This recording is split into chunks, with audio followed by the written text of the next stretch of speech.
Saudara, kasus Bima Yudo Saputro sendiri bermula dari unggahannya di akun media sosial TikTok pribadinya, yakni Aubimax Reborn. Bima Yudo Saputro, pemilik akun tersebut, mengatakan ada beberapa faktor yang membuat Lampung tak kunjung maju. Setelah video tersebut menjadi perbincangan, Bima kemudian dilaporkan ke kepolisian daerah atau Polda Lampung oleh seorang pengacara, yakni Ginda Ansori Waika.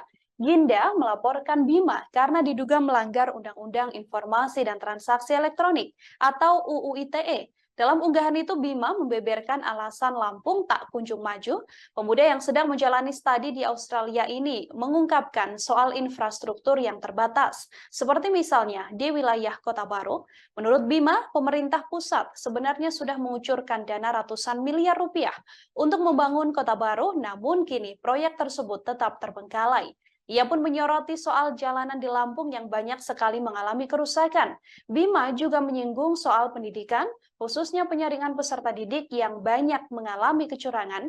Dalam hal pendidikan, Bima mengkritik soal kunci jawaban ujian nasional yang sudah tersebar sebelum ujian berlangsung. Pada poin ketiga, Bima membahas mengenai tata kelola yang lemah, seperti korupsi, birokrasi tidak efisien, hukum tidak ditegakkan, dan adanya praktik suap-menyuap. Bima juga membicarakan tentang Lampung yang terlalu bergantung pada sektor pertanian.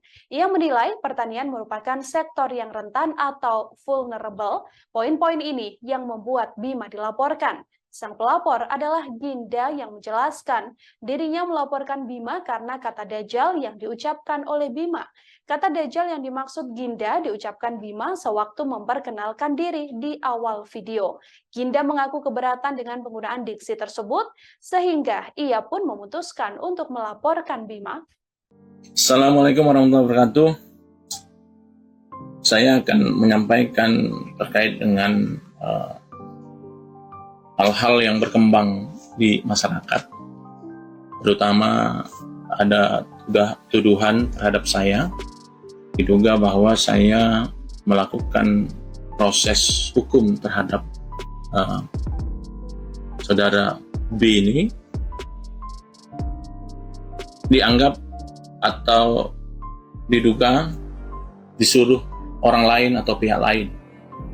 Saya tidak ada kaitannya dengan orang lain. Saya lakukan sendiri, bahwa saya akan memberikan pendidikan yang benar. Bagaimana cara menyampaikan aspirasi yang benar dengan menggunakan kata-kata yang bermartabat. Ya, problematika yang disampaikan oleh saudara B ini soal proyek-proyek mangkrak, jalan di mana-mana bermasalah, terus kemudian soal-soal UN yang kemudian bocor, penegakan hukum yang kemudian belum maksimal, dan korupsi itu, serta suap menyuap itu bukan hanya problematika yang terjadi di daerah Lampung saja. Terima kasih sudah nonton. Jangan lupa like, subscribe, dan share ya.